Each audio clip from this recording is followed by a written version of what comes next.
मिसिरिहा गांव के सैकड़ों की संख्या में ग्रामीण पहुंचे मऊगंज कलेक्टर कार्यालय, लगाई मदद की गुहार।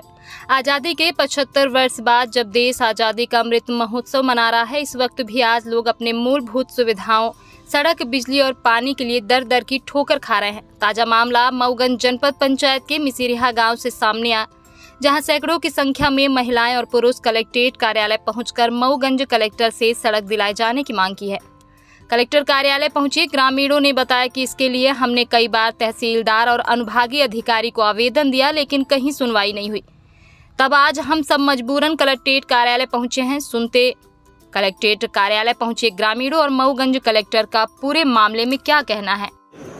मऊगंज कलेक्ट्रेट कार्यालय में सैकड़ों की संख्या में पहुंची महिला और पुरुषों ने रास्ता रोकने की बात को लेकर यहां पर एकत्रित होकर बैठ गए हैं और कलेक्टर साहब से रास्ता खुलवाने के लिए मांग कर रहे हैं। इसके पहले ग्रामीणों का कहना है कि हम कई बार तहसील कार्यालय और एसडीएम कार्यालय के चक्कर लगाए, लेकिन हमारी कहीं सुनवाई नहीं हुई।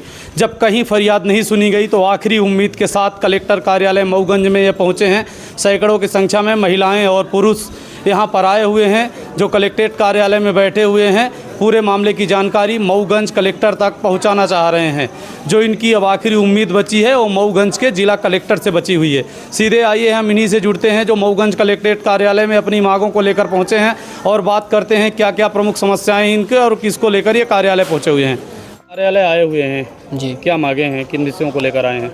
तो मैं ये चाहता हूँ कि जो शासकीय ज़मीन पे अतिक्रमण किया गया है उसको खाली करा के हम लोग को रोड दिलाने हेतु वो सहायता कृपा करे कलेक्टर महोदय जी। आपका नाम क्या है, किस गांव से आए हुए हैं? मेरा नाम अभिषेक शुक्ला है, मैं ग्राम मिसिरिहा से आया हूँ जी।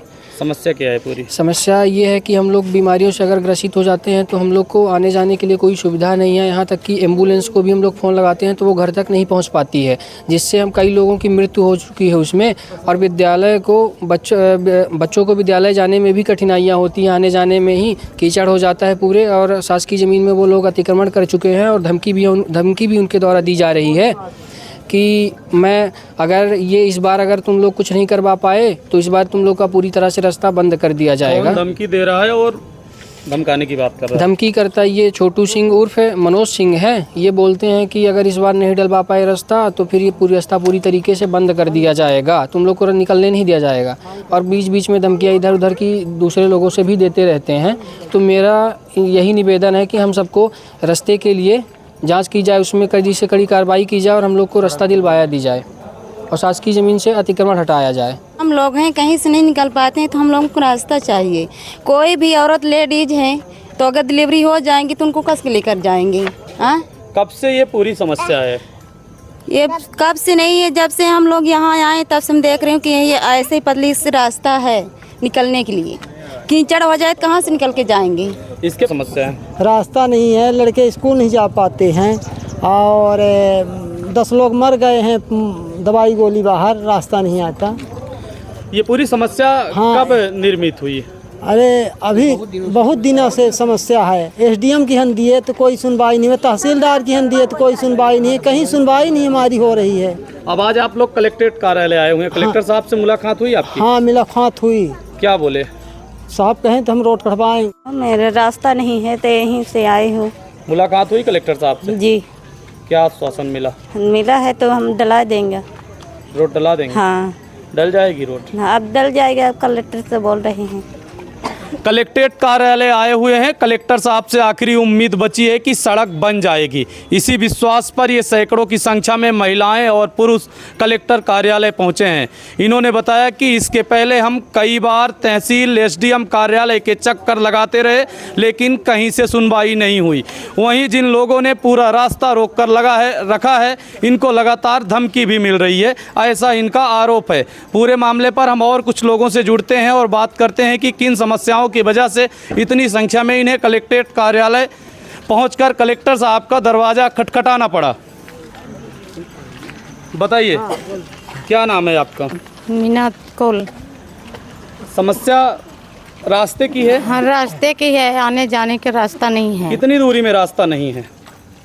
नहीं है 50 है, केवल 50 मीटर में रास्ता। हाँ। नहीं है। सरकारी जमीन है कि पट्टे की है? सरकारी है सब। सरकारी ज़मीन में रास्ता नहीं मिल रहा है तो आप समझ सकते हैं निश्चित तौर पर उसमें अतिक्रमण किया गया होगा। और अगर ये इतने पहले से शिकायत कर रहे थे तहसीलदार और एसडीएम साहब के पास तो इनको रास्ता मिल जाना चाहिए, लेकिन जब इनकी कहीं सुनवाई नहीं हुई तो आज ये कलेक्ट्रेट कार्यालय आ पहुँचे हैं। हम लोग जो है तो रोड से ग्रसित हैं सर। हम लोगों के लिए बाल बच्चे जो हैं तो स्कूल ना जा पाते हैं। जो सरकारी ज़मीन है उसमें आक्रमण कर रहे हैं सर, और धमकी देते हैं कि हम पास निकलने नहीं देंगे और सारी बातें हैं सर। इसके लिए धन्यवाद सर। लड़का हमारे आगे पाछे कह नहीं विधवा मनाई बिटिया कोरा छाड़ के आदमी हमारे चले गए। हमारी ज़िंदगी बीत रही, हमका कोई पानी का दिमाग नहीं। और सड़क है तो सड़क में गिर जाई थे, उधर गिर जा मर जब कहिए ज़िंदगी तो ये सड़क नहीं निकली है मेरे मिसेरी। हम जाना कितनी उम्र है अपना के? अब उम्र तो देख खिला है कि कतनी उम्र के सुधी नहीं हमारे। अब क्या बताई, अब विधवा तो हुई गए, अब क्या कहीं। जब से वहाँ रही थे तो यही मेरा रास्ता है। हाँ यह ना रास्ता यहाँ तो वह है कंदवा इतना कांदो गड्ढा। बहुत जिंदगी भी तलाई हम बच्चे का कहत बुढ़ाई गए थे आए के। मिसिरहा महान मिसिरहा से आए कि हजूर हमका पचन का रास्ता नहीं आए, रास्ता चाहिए। अब गली घाट का कहम नहीं आए, हमका पचन का रास्ता चाहिए हजूर। अब मना मारा था घर भीतर, पूरी ज़िंदगी बिता दिया और रोड नसीब नहीं हुई, ऐसा कहना है यहाँ पर पहुँची वृद्ध महिलाओं का। आप अंदाज़ा लगा सकते हैं कि सरकारें जब दावा करती हैं कि हम गरीबों को रास्ता, बिजली, सड़क और पानी उपलब्ध कराएंगे, उसमें कितनी सच्चाई है। लगभग 80 साल की वृद्ध माता जी से हमने जब बात की तो उनका कहना है कि हमने पूरा जीवन यहीं बिता दिया और आज तक रोड नसीब नहीं हुई।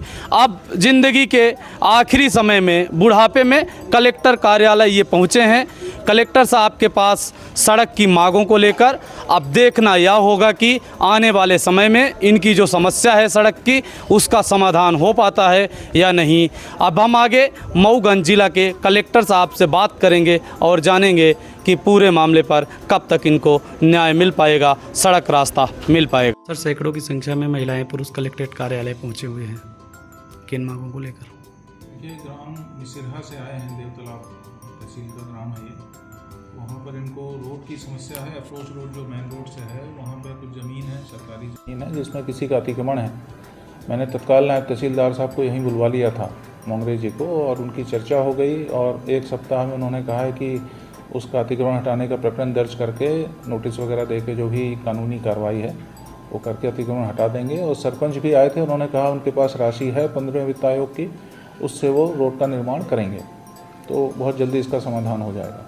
सर, जो यहाँ पर आए हुए हैं अपनी आवेदन लेकर, इनका कहना है कि इसके पहले भी हम नायब तहसीलदार और एसडीएम साहब को आवेदन दिए थे, लेकिन उनकी सुनवाई अभी मैंने समक्ष में बुलवा करके बोल दिया है, जल्दी कार्रवाई हो जाएगी। आखिरी उम्मीद आपसे बची है इनको? निश्चित रूप से, इसीलिए मैंने नायब तहसीलदार को यहीं बुलवा लिया था। आमने सामने चर्चा हो गई है और कार्रवाई आज ही शुरू होगी। Thank you sir. कलेक्ट्रेट कार्यालय आए हुए हैं, काफ़ी लोग हैं साथ में, क्या मामला है? वो बेचारे हैं जो आज़ादी के 76 वर्ष तक मुख्य धारा से नहीं जुड़ पाए हैं। कहने को तो सही भी है, देश प्रगति कर रहा है, 6 लेन 4 लेन एक्सप्रेस वे बन रही है, पर उस पर पहुँचने के लिए गांव से जब निकले तब आपके माध्यम से और ये सब कलेक्टर साहब के पास कुछ नहीं, जो चकाचक हाईवे बन रही है उसके दर्शन करने के लिए रोड मांगने आए हैं। और ये केवल एक जगह की नहीं है, जहाँ जहाँ ST SC के लोग प्लाटों में हैं, आवासीय प्लाट में हैं, वहाँ आज तक रोड नहीं है। किसानों से कहा जाता है ज़मीन दो, जबकि अगर कोई उद्योगपति एक या कोई उद्योग डालता है तो सरकार भू अधिग्रहण करके उसे रोड देती है। तो आपके माध्यम से मांग है हमारी मध्य प्रदेश सरकार से कि भू अधिग्रहण कानून का उपयोग करते हुए जितने आवासीय प्लाट हैं, और एक एक प्लाट, जब चुनाव आता है तो आप सुने होंगे कि एक शब्द आता है प्लाट मैनेज करो, मतलब पता होता है कि एक प्लाट में 700-800 वोट हैं। तो माननीय मुख्यमंत्री जी से, माननीय उप मुख्यमंत्री महोदय, सांसद रीवा से हमारी मांग है कि प्राथमिकता के तौर पर इन प्लाटों को मुख्य धारा से जोड़ने के लिए एक ऐसा प्रस्ताव लाया जाए कि चाहे नईगढ़ी जनपद क्षेत्र के आवासीय प्लाट हों, हनुमना हो, चाहे मऊगंज हो, या रीवा जिले ही नहीं प्रदेश के जहाँ जहाँ इस तरह के आवासीय प्लाट हैं, जिन प्लाटों की संख्या 1500 से 200 2000 से ज़्यादा लोगों की संख्या है, हज़ार वोटर हैं, तो इनको केवल चुनावी देवता ना समझा जाए, इनकी पीड़ा को समझा जाए और इन्हें रोट दिया जाए। और जो 14 तारीख से आमरण अनशन होना है उसमें भी ये सब आमरण अनशन के लिए आएंगे जैसा इनका कहना है। तो उससे पहले हमारा निवेदन है कि ऐसा कोई प्रस्ताव आए कि जितने भी आवासीय प्लाट हैं, नई गढ़ी जनपद का उबरिया हो, बिगहाई हो, चिल्ल हो, या जहाँ भी आप सब देवतलाव से आए हैं, नौड़िया की स्थिति आपने देखी ही थी, पहिल पार के प्लाटों की स्थिति देखी थी कि 4 महीने इनका जीवन नरकीय जीवन हो जाता है। उस नर्क से इन्हें बाहर निकालने में इनकी मदद करें।